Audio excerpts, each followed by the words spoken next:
എൻ്റെ പേര് സവിത വർഗീസ്. ഞാനിപ്പോൾ ട്രിവാൻഡ്രത്ത് നിന്ന് വരുന്നു. ഞാൻ തായ്ലാൻഡിൽ വർക്ക് ചെയ്യുകയാണ്. ഒരു നിവ അമേരിക്കൻ ഇൻ്റർനാഷണൽ സ്കൂളിൽ കെമിസ്ട്രി ടീച്ചറായിട്ട് വർക്ക് ചെയ്യുന്നു.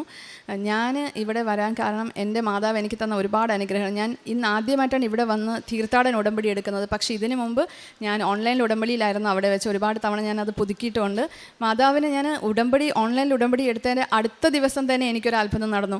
ഞാനൊരു ചിട്ടി KSFയിൽ ഒരു ചിട്ടി പിടിച്ചിട്ട് എനിക്ക് ഒരു സെക്യൂരിറ്റി ആയിട്ട് എൻ്റെ ഒരു ഫ്രണ്ടിൻ്റെ സാലറി സർട്ടിഫിക്കറ്റ് തരുമെന്ന് പറഞ്ഞിട്ടുണ്ടായിരുന്നു. ഞാൻ വേറെ ഒരുപാട് പേരത്ത് ചോദിച്ചിട്ട് എനിക്ക് കിട്ടിയില്ല. അപ്പോൾ എൻ്റെ ഫ്രണ്ട് ലാസ്റ്റ് പറഞ്ഞു തരാമെന്ന് പറഞ്ഞു. പക്ഷേ ഒരു വർഷത്തോളം ഞാൻ അതിനുവേണ്ടി കാത്തിരിക്കേണ്ടി വന്നു. ഇന്ന് തരാം, സൈൻ ചെയ്തില്ല, പ്രിൻസിപ്പൽ സൈൻ ചെയ്തില്ല, അങ്ങനെ ഒരുപാട് ഒഴിവ് പറയുമായിരുന്നു. പക്ഷേ ഞാൻ ഉടമ്പടി എടുത്തു കഴിഞ്ഞ് അടുത്ത ദിവസം അവൾ ഇങ്ങോട്ട് വിളിച്ചിട്ട് പറഞ്ഞു, പ്രിൻസിപ്പൽ സൈൻ ചെയ്തിട്ടുണ്ട്, നിനക്ക് വന്ന് വാങ്ങിക്കാമെന്ന് പറഞ്ഞ് എന്നെ ഇങ്ങോട്ട് വിളിച്ച് പറഞ്ഞു. അത് എനിക്ക് ഫസ്റ്റ് മാതാവിനെ അടുപ്പിക്കാനുള്ള ഫസ്റ്റ് ഒരു അനുഗ്രഹമായിരുന്നു അത്. പിന്നെ ഉള്ളത് ഞാനിപ്പോൾ തായ്ലാൻഡിലാണ് വർക്ക് ചെയ്യുന്നത്. അവിടുത്തെ ജോലി കിട്ടാനുള്ള കാരണം, ഞാൻ നേരത്തെ ഇന്തോനേഷ്യയിലായിരുന്നു. അപ്പോൾ അവിടുത്തെ എൻ്റെ ഒപ്പം വർക്ക് ചെയ്തിരുന്ന ഫിസിക്സ് ടീച്ചർ എക്സാമിനേഷൻ ഹെഡായിരുന്നു. അപ്പം പുള്ളിക്കാരനുമായിട്ട് ചെറിയൊരു ഇഷ്യൂ ഉണ്ടായി. ഇഷ്യൂ എന്ന് പറഞ്ഞാൽ പുള്ളിക്കാരൻ ഞാൻ പ്രാക്ടിക്കൽ എക്സാം പിള്ളേർക്ക് നടത്തുമ്പോൾ കോൺഫിഡൻഷ്യൽ ലെറ്റർ നമുക്ക് നേരത്തെ ടീച്ചേഴ്സിൻ്റെ കയ്യിൽ കൊടുക്കും. പക്ഷേ പുള്ളിക്കാരൻ എന്തോന്നറിയില്ല, എന്നിൽ എന്തോ ഒരു വിശ്വാസക്കുറവ് ഉണ്ടായിരുന്നു കാണാം. ആ പുള്ളിക്കാരൻ എനിക്കത് തന്നില്ല. എനിക്കതുകൊണ്ട് എൻ്റെ കുട്ടികളെ ആ ഒരു രീതിയിൽ എനിക്ക് പ്രിപ്പയർ ചെയ്യാൻ പറ്റിയില്ല. അപ്പോൾ ഞാൻ ഒരുപാട് മനസ്സുകൊണ്ട് വിഷമിച്ചു. എനിക്ക് അയാൾ തന്നില്ലല്ലോ, അയാൾക്ക് എന്തോ ഒരു വിശ്വാസക്കുറവ്, ഞാൻ ആ ക്വസ്റ്റ്യൻ പിള്ളേർക്ക് പറഞ്ഞു കൊടുക്കുമോ അങ്ങനെയൊക്കെ പറഞ്ഞ് ഒരുപാട് വിശ്വാസക്കുറവുണ്ടായിരുന്നു. പക്ഷേ മാതാവ് എൻ്റെ ഒപ്പം നിന്ന് എനിക്ക് ആ സ്കൂളിൽ ഇനി അങ്ങനെ വർക്ക് ചെയ്യാൻ എനിക്ക് താല്പര്യമില്ലായിരുന്നു. എനിക്ക് ഒരുപാട് മനസ്സുകൊണ്ട് ഞാൻ വിഷമിച്ചു, ഒരുപാട് ഞാൻ കരഞ്ഞു. വേറെ എവിടെയെങ്കിലും ഉടനെ എനിക്കൊരു ജോലി വേണം ഞാൻ ആഗ്രഹിച്ചു മാതാവിനോട്. ഞാൻ അപ്പോൾ നാട്ടിൽ വന്ന സമയത്ത് ഞാനിവിടെ ഹോളിഡേ വരുമായിരുന്നു. ഹോളിഡേ വന്നിട്ട് തിരിച്ചവിടെ പോകേണ്ടതാണ്. പക്ഷേ ഹോളിഡേ വന്നപ്പോൾ തന്നെ ഞാൻ മുമ്പ് എപ്പോഴും അപ്ലൈ ചെയ്തിരുന്നതാണ് ഈ ബാങ്കോക്കിലെ ജോലി. അവിടെ നിന്ന് തന്നെ അവർ ഇങ്ങോട്ട് വിളിച്ചു, ഇൻ്റർവ്യൂവിന് സെലക്റ്റഡ് ആയി, ഇൻ്റർവ്യൂവിന് അറ്റൻഡ് ചെയ്യണം എന്ന് പറഞ്ഞു. ഇൻ്റർവ്യൂ അറ്റൻഡ് ചെയ്തപ്പോൾ അവർ പറഞ്ഞു അടുത്ത റൗണ്ട് ഉണ്ട്. അങ്ങനെ 2 റൗണ്ട് കഴിഞ്ഞ് 3ാമത്തെ റൗണ്ടിൽ പറഞ്ഞു 2 പേരെ സെലക്ട് ചെയ്തിട്ടുണ്ട്, 50-50 ചാൻസ് ആണ്. അപ്പോൾ ഞാൻ ഒരുപാട് പ്രാർത്ഥിച്ചു, മാതാവ് ഇത് എനിക്ക് കൊണ്ട് തന്നതാണെങ്കിൽ എനിക്കിത് കിട്ടിയിരിക്കും. എനിക്കത് ഭയങ്കര ഒരു വിശ്വാസമായിരുന്നു. ഞാൻ മാതാവിനോട് മുട്ടിപ്പാടി പ്രാർത്ഥിച്ചുകൊണ്ടിരുന്നു. എനിക്കത് കിട്ടുമെന്ന് തന്നെ എനിക്ക് ഉറപ്പുണ്ടായിരുന്നു. പക്ഷേ അയാൾ പറഞ്ഞു ടഫായിരിക്കും, 2 പേരേ ഉള്ളൂ, 50-50 ആണ്. അങ്ങനെ ഞാൻ മാതാവിനോട് മനസ്സുരുക്കി പ്രാർത്ഥിച്ചു. അത് എനിക്ക് തന്നെ കിട്ടി. അതെനിക്ക് ഭയങ്കര ഒരു അത്ഭുതമായിട്ട് തോന്നി, ഭയങ്കര സന്തോഷം തോന്നി. മാതാവിന് ഒരുപാട് നന്ദി. അത് മാത്രമല്ല, ഞാൻ തായ്ലാൻഡിൽ ബാങ്കോക്കിലാണ്. ബാങ്കോക്കിൽ മാതാവിൻ്റെ പള്ളിക്ക് അടുത്ത് തന്നെയാണ് എനിക്ക് വീടും കിട്ടിയത്. എനിക്ക് എപ്പോഴും എനിക്ക് പള്ളിയിൽ പോകാൻ പറ്റും. മരിയ റോസ മിസ്റ്റിക്ക ചർച്ചാണ്, നമ്മുടെ പോലത്തെ പ്രെയറാണ്, ഇംഗ്ലീഷിലാണെന്നേ ഉള്ളൂ. എപ്പോഴും എനിക്ക് പള്ളിയിൽ പോകാൻ പറ്റും. അത് ഭയങ്കര ഒരു സന്തോഷമായിരുന്നു. പിന്നെ ഉള്ളതെന്ന് പറഞ്ഞാൽ, ഞാൻ അവിടെ തായ്ലാൻഡിൽ ഇത് 2ാമത്തെ വർഷമാണ്. പക്ഷേ ഞാൻ പോയിട്ട് ഒരു 8 മാസം കഴിഞ്ഞപ്പോൾ എനിക്കൊരു കാർ ലോണിന് ഞാൻ അപ്ലൈ ചെയ്തായിരുന്നു. പക്ഷേ അവിടുത്തെ റൂൾ അനുസരിച്ച് നമുക്ക് വിസ 1 വർഷത്തേക്ക് ഉണ്ടെങ്കിലും ആ ഒരു 1 ഇയറെങ്കിലും വർക്ക് ചെയ്ത് കഴിഞ്ഞാലേ നമുക്കൊരു കാർ ലോണിനെങ്കിലും അപ്ലൈ ചെയ്യാൻ പറ്റുള്ളൂ. അപ്പോൾ ഞാൻ മോൻ എൻ്റെ സ്കൂളിലാണ് പഠിക്കുന്നത്. അപ്പോൾ ഞങ്ങൾ ഒരുമിച്ച് പോകണമെങ്കിൽ അവിടെ മഴയൊക്കെ ഉള്ള സമയത്ത് എനിക്ക് 2 വീലറിൽ പോകാൻ ഇച്ചിരി ബുദ്ധിമുട്ടായിരുന്നു. അപ്പോൾ എനിക്ക് കാർ വേണം എന്ന് ആഗ്രഹിച്ചു. മാതാവിനോട് പറഞ്ഞു എന്തെങ്കിലും ഒരു ലോൺ ശരിയാക്കി തരണേന്ന്. അപ്പോൾ റൂൾ അനുസരിച്ച് 1 വർഷം കഴിയണം. പക്ഷേ അവർ ബാങ്കിൽ നിന്ന് പറഞ്ഞു ഞങ്ങൾ ബാങ്കിൽ നിന്ന് സ്കൂളിലോട്ട് വിളിക്കും. അപ്പോൾ അവിടുത്തെ HR പറയണം എനിക്ക് 1 ഇയർ വിസ ഉണ്ട്, ഞാൻ അവിടെ വർക്ക് ചെയ്യുന്നുണ്ട്, കുഴപ്പമില്ല എന്ന് പറഞ്ഞാൽ മാത്രമേ നമുക്ക് ലോൺ സാങ്ഷൻ ആക്കാൻ പറ്റുള്ളൂ. പക്ഷേ അൺഫോർച്ചുനേറ്റ്ലി അവിടെ നിന്ന് ബാങ്കിൽ നിന്ന് വിളിച്ചപ്പോൾ HR എടുത്തിട്ട് പറഞ്ഞു ഇല്ല, 1 ഇയർ ആയിട്ടില്ല, നമുക്ക് 8 മാസമേ ആയിട്ടുള്ളൂ, അതുകൊണ്ട് അത്രേ അറിയുള്ളൂ, ഈ ആൾ നമുക്ക് 8 മാസത്തേക്കേ അറിയുള്ളൂ എന്ന് പറഞ്ഞു. പക്ഷേ എൻ്റെ മാതാവ് എന്നെ അവിടെ കൈവിട്ടില്ല. ഞാൻ മാതാവിൻ്റെ ഓൺലൈൻ ഉടമ്പടിയിലായിരുന്നു. മാതാവിനെ ഞാൻ കൈവിടാതെ ഞാൻ പ്രാർത്ഥിച്ചു. കുറച്ച് ദിവസം കഴിഞ്ഞപ്പോൾ എന്നെ അവിടെ നിന്ന് ഞാൻ കാറിന് അപ്ലൈ ചെയ്ത സ്ഥലത്ത് നിന്ന് അവിടെ നിന്ന് വിളിച്ച് പറഞ്ഞു മൊത്തം 4 പേരാണ് ആപ്ലിക്കേഷൻ കൊടുത്തിരുന്നത്. ആ 4 പേരിൽ ആ 3 പേർക്കും 1 വർഷത്തിൽ കൂടുതലും 2-3 വർഷമൊക്കെ എക്സ്പീരിയൻസ് ഉള്ളവരാണ്. പക്ഷേ എനിക്കവിടെ 8 മാസമേ ഞാൻ അവിടെ പോയിട്ടുള്ളൂ. പക്ഷേ എൻ്റെ ഒരേ ഒരു ലോൺ ആപ്ലിക്കേഷനെ അവർ സാങ്ഷൻ ആക്കിയിട്ടുള്ളൂ. അത് ഭയങ്കര ഒരു അത്ഭുതമാണ്. അത് ആരുടെയും മെറിറ്റിലല്ല, മാതാവിൻ്റെ ഗ്രേസിൽ എനിക്കത് കിട്ടിയതാണ്. അങ്ങനെ എനിക്ക് പെട്ടെന്ന് തന്നെ ഒരാഴ്ചയ്ക്കകം മാതാവ് അതെല്ലാം ശരിയാക്കി തന്നു. വേറെ ഒരു പ്രയാസമില്ലായിരുന്നു. എനിക്ക് അവിടെ നിന്ന് കാർ എടുക്കാൻ പറ്റി. എനിക്ക് മോനെയും കൊണ്ട് എല്ലാ ദിവസവും സ്കൂളിൽ പോകാൻ പറ്റുന്നുണ്ട്. പിന്നെ വേറൊരു കാര്യം എന്ന് പറഞ്ഞാൽ, എൻ്റെ മോൻ ഒരു ദിവസം ഭയങ്കരമായ ചുമയും പനിയായി, രാത്രി ഉറക്കാൻ പറ്റുന്നില്ല, ഭയങ്കര ചുമയും. അപ്പോൾ ഞാൻ ഹോസ്പിറ്റലിൽ അവിടെ കൊണ്ടുപോയി. അപ്പോൾ അവിടെ നിന്ന് മെഡിസിനൊക്കെ ആൻറ്റിബയോട്ടിക്കും കുറേ മെഡിസിൻസും തന്നു. അപ്പം ഇവന് ഉറക്കം വന്നപ്പോൾ ഞാൻ പറഞ്ഞു മെഡിസിൻ എടുത്ത് കഴിച്ചിട്ട് കിടക്കണേന്ന് പറഞ്ഞു. അപ്പോൾ അവൻ കഴിച്ചിട്ട് കിടന്നായിരുന്നു. പക്ഷേ ഞാനത് അറിഞ്ഞില്ല, എടുത്ത് കഴിച്ചത് അറിഞ്ഞില്ല. ഞാൻ കുറച്ച് ഉറക്കത്തിലായിരുന്നു. ഞാൻ പോയി ചോദിച്ചു മോന് നീ മെഡിസിൻ കഴിച്ചെന്ന് വെച്ചപ്പോൾ അവനെ ഇങ്ങനെ കാണിച്ചു, തല ഇങ്ങനെ ആട്ടി. അപ്പോൾ ഞാൻ വിചാരിച്ചു അപ്പോൾ കഴിച്ചിട്ടില്ല എന്നാൽ പറഞ്ഞു. അവൻ കഴിച്ച അതേ ഡോസ് ആൻറ്റിബയോട്ടിക്കും ബാക്കി കുറച്ച് മെഡിസിൻസ് ഉണ്ടായിരുന്നു, അതെല്ലാം ഞാൻ പിന്നെ അവന് കൊടുത്തു. അവൻ കഴിച്ചിട്ട് ഒരു ഹാഫ് ആൻ അവറേ ആയിട്ടുള്ളൂ. അതിന് മുമ്പ് ഞാൻ വീണ്ടും എല്ലാ മെഡിസിൻസും കൊടുത്തു. അപ്പോൾ ഡബിൾ ഡോസ് ആയിപ്പോയി എനിക്ക്. അപ്പോൾ കഴിച്ച് കഴിഞ്ഞിട്ടാണ് ഇവൻ എന്നോട് പറയുന്നത്, അമ്മ ഞാൻ നേരത്തെ കഴിച്ചല്ലോ, ഇതെല്ലാം ഞാൻ കഴിച്ചല്ലോ, പിന്നെ എന്തിനാണ് എനിക്ക് തന്നത്? അത് കഴിക്കുന്നതിന് മുമ്പ് പറഞ്ഞില്ല, എനിക്കറിയത്തില്ല, ഞാൻ എല്ലാം കൊടുത്തു. അപ്പോൾ എനിക്ക് ഭയങ്കര ഒരു പ്രയാസമായിപ്പോൾ ഞാൻ, കാരണം എൻ്റെ മോൻ എന്തെങ്കിലും സംഭവിക്കുമോ, ഡബിൾ ഡോസുള്ള മെഡിസിനാണ്, എല്ലാം ഹൈ ഡോസാണ്, അവിടുത്തെ മെഡിസിൻസ് എല്ലാം ഹൈ ഡോസാണ്. അതിലൊരുപരി ഞാൻ വീണ്ടും രണ്ടാമതും കൊടുത്തു. അപ്പോൾ എനിക്ക് ഭയങ്കരമായി പ്രയാസമായിരുന്നു, എൻ്റെ മോൻ എന്തെങ്കിലും സംഭവിക്കുമോ. ഞാൻ ഭയങ്കര കരഞ്ഞു മാതാവിനെ മുട്ടിപ്പാടി പ്രാർത്ഥിച്ചു. അമ്മ മാതാവ് തന്നെ വന്ന് രക്ഷിക്കണം, ഒരു കുഴപ്പമില്ലാതെ രക്ഷിക്കണമെന്ന് പറഞ്ഞ് പ്രാർത്ഥിച്ചു, കരഞ്ഞ് പ്രാർത്ഥിച്ചു. എന്നിട്ട് അന്ന് രാത്രി ഞാൻ കിടന്നുറങ്ങിയപ്പോൾ എനിക്ക് മാതാവ് 2 രൂപത്തിൽ എനിക്ക് വന്നു. ഒന്ന് നമ്മുടെ ഇവിടുത്തെ മാതാവും കൃപാസന മാതാവും, പിന്നെ ബ്ലൂവും പിങ്കും ഡ്രസ്സ് അണിഞ്ഞ മാതാവും. ഈ 2 മാതാവിനെ എനിക്കന്ന് സ്വപ്നം കണ്ടു. അപ്പോൾ തന്നെ എനിക്ക് മനസ്സിലായി എൻ്റെ മോൻ ഒരു കുഴപ്പം വരില്ല. രാവിലെ എടുത്തപ്പം മോൻ ഒരു കുഴപ്പമില്ല, പിന്നെ ചുമയും പനി എല്ലാം മാറി, അവൻ അതൊരു കുഴപ്പമില്ലാതെയായി. പിന്നെ വേറൊരെണ്ണം എന്ന് പറഞ്ഞാൽ എനിക്ക് പ്ലാന്റാർ ഫെസൈറ്റിസ് എന്ന് പറഞ്ഞ അസുഖം ഉണ്ടായിരുന്നു. ഈ കാലിൻ്റെ താഴത്ത് ഭയങ്കര പെയിനായിരുന്നു. ഞാൻ ടീച്ചറാണ്, അപ്പോൾ എനിക്ക് ഒരുപാട് നേരം നിൽക്കുകയും നടക്കുകയൊക്കെ വേണം. അപ്പോൾ എനിക്ക് കുറച്ച് ദൂരം നടക്കുമ്പോൾ തന്നെ ഭയങ്കര വേദന, ഒരുപാട് നേരം നിൽക്കാൻ പറ്റുന്നില്ല. അപ്പോൾ ഞാൻ മുട്ടിപ്പായിട്ട് മാതാവിനോട് പ്രാർത്ഥിച്ചു, മാതാവ് എനിക്ക് ഒന്നും വേണ്ട, എനിക്ക് ഓടും ചാടയും ഒന്നും വേണ്ട, എനിക്കൊന്ന് എനിക്ക് എപ്പോഴും നിന്ന് പഠിപ്പിക്കണം, അതിനെൻ്റെ കാല് റെഡിയാക്കി തന്നാലേ പറ്റുള്ളൂ, വേറെ ഒന്നും എനിക്ക് വേണ്ട. അതുപോലെ തന്നെ മുട്ടുവേദന ഉണ്ടായിരുന്നു, നന്നായിട്ട് മുട്ടുവേദന ഉണ്ടായിരുന്നു, ഈ റൈറ്റ് ലെഗിലായിരുന്നു. അപ്പോൾ ഒരുപാട് ഞാൻ മുട്ടിപ്പാടി പ്രാർത്ഥിച്ചു, മാതാവ് എൻ്റെ പ്രാർത്ഥനയുണ്ട്. എന്നിട്ട് ഞാൻ ഒരു ദിവസം ഞാൻ പറഞ്ഞു, മാതാവ്, അപ്പം അവിടെ ഹോസ്പിറ്റലിൽ കൊണ്ടുപോയപ്പോൾ അവരെനിക്ക് ജെല്ലൊക്കെ തന്നു, ഞാൻ ഒരുപാട് മെഡിസിൻസും കുറേ മെഡിസിൻസ് തന്നു. പക്ഷേ ഞാനിപ്പോൾ മാതാവിനോട് പറഞ്ഞു, മാതാവേ ഞാൻ ഈ മെഡിസിൻസും ജെല്ലും ഒന്നും ഞാൻ ഉപയോഗിക്കുന്നില്ല, എനിക്ക് മാതാവിൻ്റെ ഉപ്പും, ഞാൻ ഓൺലൈനിൽ ഉടമ്പടി ആയതുകൊണ്ട് എനിക്ക് തൈലം കിട്ടിയിട്ടില്ലായിരുന്നു, പക്ഷേ നാട്ടിൽ നിന്ന് എനിക്ക് ഉപ്പും തേനും ഉണ്ടായിരുന്നു. അപ്പോൾ ഞാൻ അത് തന്നെ കഴിച്ചു, ഞാൻ ഇനി മെഡിസിൻ കഴിക്കുന്നില്ല എന്ന് പറഞ്ഞാൽ അവിടെ വെച്ച് നിർത്തി. ഒരാഴ്ച പോലും എടുത്തില്ല, അതിനു മുമ്പ് എൻ്റെ എല്ലാ കാലുവേദനയും മാറി. ഇപ്പം എനിക്ക് ഓടാം, ചാടാം, എല്ലാം ചെയ്യാം, എൻ്റെ കാല് വെച്ച് ഒരു കുഴപ്പമില്ല. അത് മാതാവിൻ്റെ വലിയൊരു അത്ഭുതമാണ്.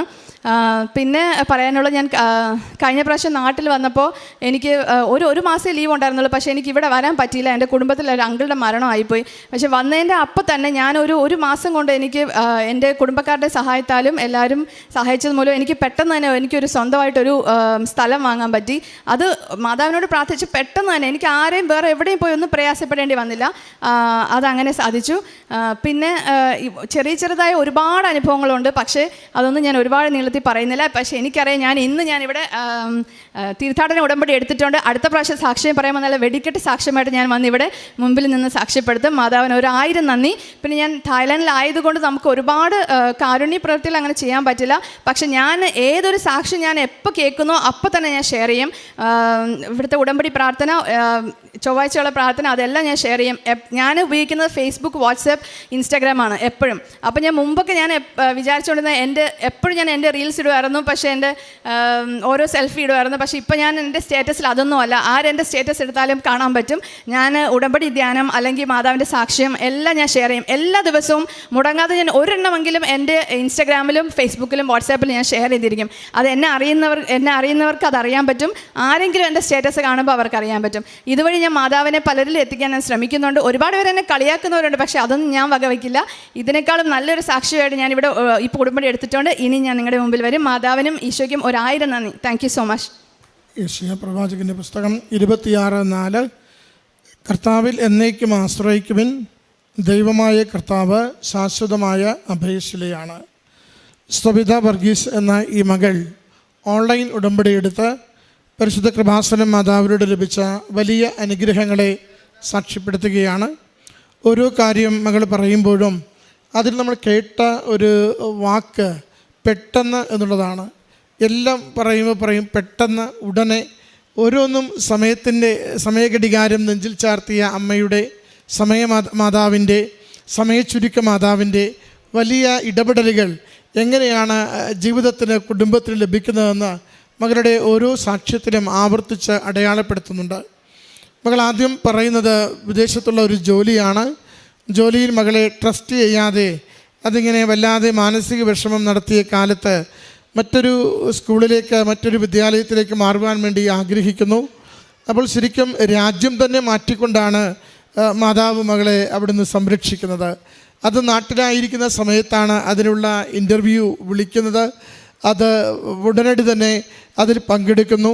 അങ്ങനെ തായ്ലൻഡ് എന്ന് പറയുന്ന രാജ്യത്തിലേക്ക് ജോലി മാറിക്കിട്ടുകയും നേരത്തെ ചെയ്തിരുന്ന ഇടത്തേക്കാളും മികച്ച സാലറിയോടുകൂടി ജോലി എടുക്കുവാൻ മാതാവ് അത്ഭുതകരമായി പ്രത്യേകിച്ച് അധ്വാനമൊന്നുമില്ലാതെ മകളെ സഹായിച്ചു. മകൾ പറഞ്ഞു, ഇത് not by merit but by grace എന്ന്. അമ്മ മാതാവിൻ്റെ കൃപയാൽ മാത്രം, ദൈവകൃപയാൽ മാത്രം മകൾക്ക് അങ്ങനെ ജോലിയിലേക്ക്, മറ്റൊരു രാജ്യത്തിൽ മറ്റൊരു മികച്ച സ്കൂളിൽ ഉയർന്ന സാലറിയിൽ ജോലിയിലേക്ക് പ്രവേശിക്കുവാനുള്ള സാധ്യത കിട്ടിയതാണ് ആദ്യം സാക്ഷ്യപ്പെടുത്തുന്നത്. രണ്ടാമത് അവിടെ സ്കൂളിൽ പോകുവാൻ, മകനെ കൊണ്ടുപോകുവാൻ വാഹനത്തിൻ്റെ ആവശ്യമുണ്ടായിരുന്നു. 1 വർഷമെങ്കിലും കഴിഞ്ഞിരിക്കണം അതിനുവേണ്ടി അവിടെ അപേക്ഷ കൊടുക്കുവാനും അവർ ലോൺ അനുവദിക്കുവാനും. സാഹചര്യങ്ങളെല്ലാം പ്രതികൂലമാണ്. 7-8 മാസം എത്തുന്നതേയുള്ളൂ. സ്കൂളിൽ ചോദിച്ചപ്പോഴും അവരൊന്നും കള്ളം പറഞ്ഞില്ല. 7-8 മാസമായിട്ടുള്ള പരിചയമേ ഉള്ളൂ എന്ന് അവർ അറിയിക്കുകയും ചെയ്തു. എങ്കിലും അമ്മ മാതാവിൻ്റെ സന്നിധിയിലുള്ള മുട്ടിപ്പായ പ്രാർത്ഥന, ഇടതടവില്ലാതെയുള്ള ജപമാല, അത് അത്ഭുതകരമായിട്ട് ആ 4 അപേക്ഷകളിൽ മകളുടേത് മാത്രം യോഗ്യതയില്ലാത്ത, ക്വാളിഫിക്കേഷൻ ഇല്ലാത്ത, സമയം കഴിയാത്ത ആ അപേക്ഷ മാത്രം പരിഗണിക്കുകയും മകൾക്ക് കാർ അനുവദിച്ച് കിട്ടുകയും ചെയ്തതിനെയാണ് രണ്ടാമത് സാക്ഷ്യപ്പെടുത്തുന്നത്. മൂന്നാമത് കാലിലുണ്ടായ ഒരു അസുഖം, നടക്കുവാൻ പ്രയാസമുള്ളത്, ഒന്നും ചെയ്യുവാനായിട്ട് ബുദ്ധിമുട്ടുള്ള ഒരു കാര്യത്തെ മകൾ സൂചിപ്പിച്ചു. അതും ഇവിടെ ഓൺലൈൻ ഉടമ്പടി എടുക്കുകയും ഇവിടെ നിന്ന് ഉടമ്പടി എടുത്തു പോയവർ ഉപ്പും തേനും വാങ്ങിക്കൊണ്ടുപോയി കൊടുത്തത്, അതുപയോഗിച്ചതിലൂടെ ആ രോഗം പൂർണ്ണമായി സൗഖ്യപ്പെട്ടതിനെയാണ് സാക്ഷ്യപ്പെടുത്തിയത്. മറ്റൊന്ന്, മകന് ഓവർഡോസ് ഗുളിക കൊടുത്തത്, അതും ഹൈഡോസ് ഗുളികയാണ് കൊടുത്തത്. അത് കൊടുക്കുമ്പോൾ അറിവില്ലാതെ ചെയ്തതെങ്കിലും കണ്ണീരോടെ അമ്മയുടെ സന്നിധിയിൽ മകൻ്റെ ആരോഗ്യത്തിന് വേണ്ടി പ്രാർത്ഥിച്ചത്, മറ്റ് പ്രയാസങ്ങളൊന്നുമില്ലാതെ മകന് പൂർണ്ണമായ ആരോഗ്യം, സൗഖ്യം, മറ്റ് പ്രശ്നങ്ങളൊന്നുമില്ലാതെ അത് പരിഹരിക്കപ്പെട്ടതിനെ മകൾ സാക്ഷ്യപ്പെടുത്തി. മറ്റൊന്ന്, 1 മാസത്തിൻ്റെ അവധിക്ക് നാട്ടിൽ വന്നപ്പോൾ ചുരുങ്ങിയ ദിവസങ്ങൾക്കുള്ളിൽ ഒരു സ്ഥലം കണ്ടെത്തി വാങ്ങുവാനായിട്ട് സാഹചര്യം ഒരുങ്ങിക്കിട്ടിയതിനെ കുടുംബം സാക്ഷ്യപ്പെടുത്തുകയാണ്. ഇങ്ങനെ ഒന്നിനു പുറകെ ഒന്നായി ഓൺലൈൻ ഉടമ്പടിയിലൂടെ ലഭിച്ച അനുഭവങ്ങളെയാണ് ഈ കുടുംബം സാക്ഷ്യപ്പെടുത്തുന്നത്. പരിശുദ്ധമ്മ അമ്മ മാതാവിനോട് ചേർന്ന് നിൽക്കുമ്പോൾ, ആഗ്രഹിച്ച് പ്രാർത്ഥിക്കുമ്പോൾ, നമ്മൾ ഉടമ്പടിയുടെ ജീവിതം വിശ്വസ്തയോടെ നിർവഹിക്കുമ്പോൾ നമ്മുടെ ഓരോ അപേക്ഷയെയും ഓരോ ആവശ്യത്തെയും തിരുക്കുമാറിന് കൊടുത്ത് നമുക്കത് അനുവദിച്ച് തരുന്നതാണ് ഈ സാക്ഷ്യത്തിൻ്റെ പ്രത്യേകത.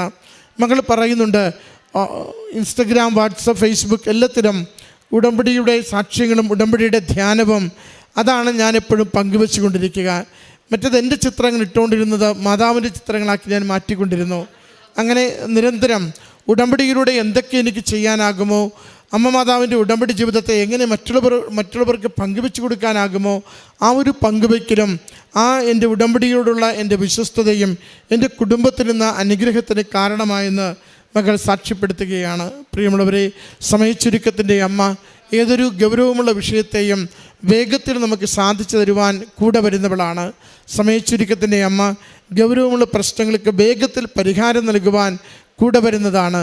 അതോടൊപ്പം തന്നെ നമ്മളൊരു അപകടാവസ്ഥയിലെത്തുമ്പോൾ അമ്മ മാതാവ് ഓടിയെത്തി ആ അപകടങ്ങളെ തരണം ചെയ്യുവാൻ എപ്പോഴും ആ 3-ാം ദിവസം ദേവാലയത്തിൽ വെച്ച് കുഞ്ഞിനെ കാണാതെ പോകുമ്പോൾ പകച്ചോടി വരുന്ന അമ്മയുടെ അതേ തീവ്രതയോടെ, തീഷ്ണതയോടെ നമ്മൾ അപകടത്തിലാകുമ്പോൾ ആ അപകടാവസ്ഥയിൽ കോരിയെടുത്ത് സംരക്ഷിക്കുവാൻ അമ്മ കൂടെ വരുന്നുവെന്ന് ഈ കുടുംബത്തിൻ്റെ സാക്ഷ്യത്തിൽ വ്യക്തമാക്കുകയാണ്.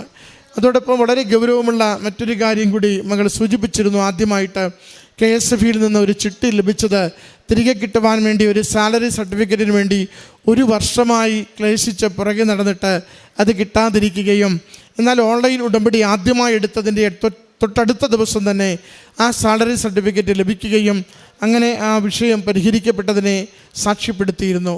അമ്മ മാതാവിൻ്റെ എല്ലാ ഗുണങ്ങളെയും, ഉടമ്പടിയിലായിരിക്കുന്നവർക്ക് ലഭിക്കുന്ന എല്ലാ നന്മകളെയും ഓരോരോ തരത്തിൽ ഈ മകളുടെ ജീവിതത്തിൽ അനുഭവമാകുന്നു.